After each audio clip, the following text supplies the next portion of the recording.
This event and this activity has become a part of who we are. I think what really makes us function and function well as a group is we all believe in the same thing, and we're all pretty much on the same page moving forward. But more importantly, we allow room for things to happen the way they do.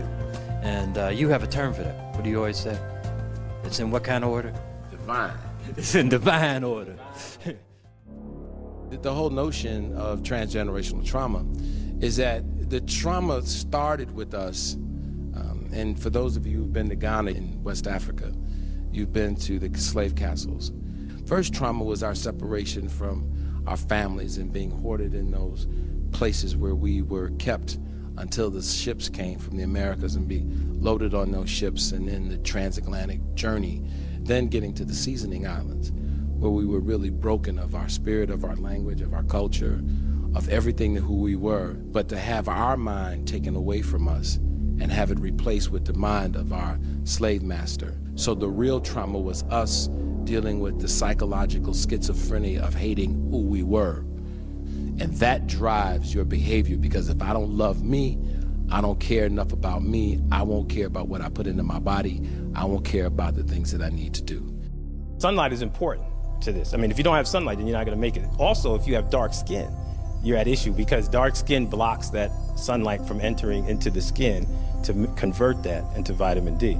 And so I don't think vitamin D is one of those really complex super hormones in a sense, because it could actually account for much of the disparities that we see, from cardiovascular disease to cancer. Vitamin D is like the major player.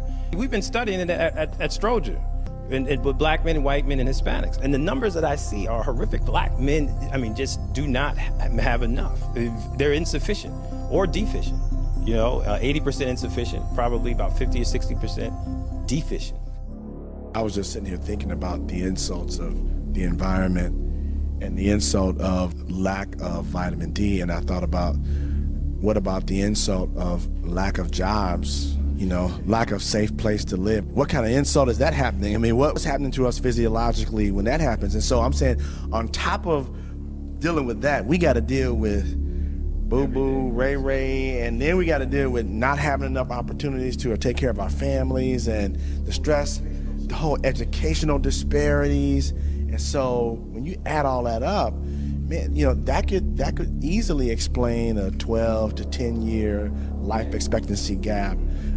I think we've got to somehow or another figure out a way to create a healthier environment. We have to be careful when we give single things out to people, like the silver bullet, vitamin D or whatever it is.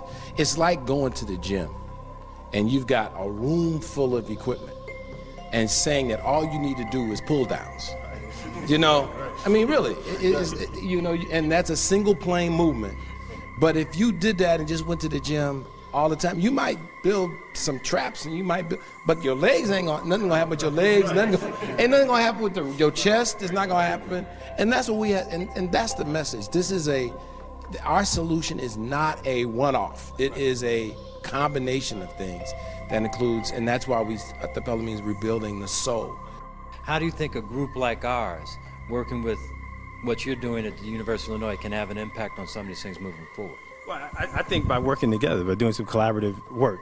I think we need to really think about how we can get into the community and capture the minds of the brothers so that they can come up with new ways of coping. It's important to educate the educational system that every black male that acts aggressive doesn't have ADD or belong to ADDH class or some remedial class, because typically the first reaction in the educational system is put them in an ADD class, put them in a remedial class, because the black male is acting aggressive. When if you test them, you find out they test higher than everybody else at the younger ages. My mother was very simple. In the wintertime when it was cold outside, you had to have hot food. In the summertime when it was hot outside, you could have cold cereal. That's all you needed, that and a boiled egg, and you was out to work. I mean, really. You know, our kids are coming to school with Flamin' Hots and Coke, and we wondering why they got blood pressure problems and why they got this, and then they're not sleeping. You know, people. You're not required to do no exercise in school. No, and so we want to blame the school. We want. As the president's fitness test, you couldn't move on to the next grade. That's right. Well, you know, we have a homeland security issue now, because it was quoted by one of the CMOs for Blue Cross and Blue Shield that somewhere upwards of 50% of our current teenagers can't pass the Armed Services Physical Entrance Exam. Children born after the year 2000, at the rate of the epidemic of obesity, will not live as long as their parents. For the first time in the history of the United States of America, children will not be expected to live as long as their parents. I mean, I think the common theme is we had family structure that helped to mitigate that stress, to say, look, I know what you're going through, it's tough, but you're going to get through it or whatever. And I don't know who that was. Maybe that's mom and dad, maybe that's grandma, maybe that's grandma and grandma, or whoever it was. We had that, but these kids now don't have that same family structure. And so now there's nobody to help say, well, how do I deal with this? You know, we have to be a little honest, though. It's a little disingenuous to say that sex, alcohol, smoking, and fighting weren't part of my coping mechanism as well. So, I mean, honestly, just, you know, so I can't say that, you know, I had a good family structure, I had a good mom, I had a great set of grandparents, I had good friends that were around me, but that doesn't mean that at some degree these other, you know, expressions didn't take place. So, but they didn't cripple me. Getting back towards the solutions and talking about some potential interventions, that's one of the things that we do at Project Brotherhood, is to provide a space where it's a stress-free environment for men, you know, trying to use that barbershop model to create a space where everyone, you know, can feel comfortable, to know that you can come here, to come as you are, you know, and for those that don't have that family support, you know, we provide that there. In reference to Project Brotherhood, yes, we have a model that's comprehensive. It sort of addresses all of those issues: spiritual, economic. It addresses the physical, it addresses the mental. And so I think we got to look holistically at addressing all the issues that affect black men. Classic example of that is Joe probably heard this before. My story about Johnny. Got Johnny as a patient when he was about 15 to 14. Kidney. He was a big kid, so I don't take care of kids, but he was big. And we got him early, so I, you know, get the blood pressure, everything controlled to keep his kidneys from worsening. His mother just wanted to see him graduate from high school. We worked hard with Johnny, got his blood pressure controlled. It's hard to take care of teenagers, you guys know that. So we got him to graduate from high school, so we sort of, we made it this far. Now we want to get Johnny into a college and this, that, and the other. And we're working with the mothers happy. We get Johnny a transplant, all right? Johnny gets his transplant, so now he can go to college. Nurse comes to me and says, Dr. Crawford, Johnny got brand new clothes on. Real fine, expensive clothes. Next time, a couple of months later, he come back. Dr. Crawford, 6 months, he got a brand new car. He's about 19-year-old kid, you know? I'm saying, wow, here we got him through the kidney failure, got him off dialysis, got him a transplant. We did all these physical things to his science, to his medical stuff. 1 year later, Johnny's in Gatlin's having his funeral. You know, Johnny was selling drugs. And I told the nurses, I said, we missed it. We missed it. We were so busy dealing with his physical kidney, blood pressure, his anemia, all that science. And we missed the opportunity to work with Johnny's soul. And I never will forget that in my life. You know? Though we are stressed now, we ain't stressed like our grandparents were stressed. The institutionalization of the way that we dealt with stress has also fallen apart, okay?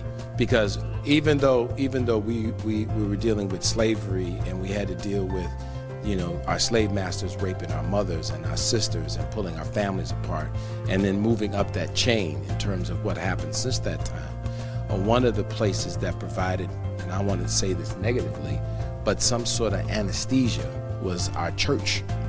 Our church provided us with a sort of spiritual anesthesia, provided us with that safe place, provided us with a way to tap a force higher than ourselves to be able to displace that. Church has always been an important part of the black community. It's been a part of our systemic support. That spiritual piece, that God presence is that's the one X factor that can not only change the environment, but change your response to the environment so that I don't feel hopeless and so you don't get hopeless actions. So I'm saying God can change your environment, but he can change, even when your environment doesn't change, he'll change your response to that.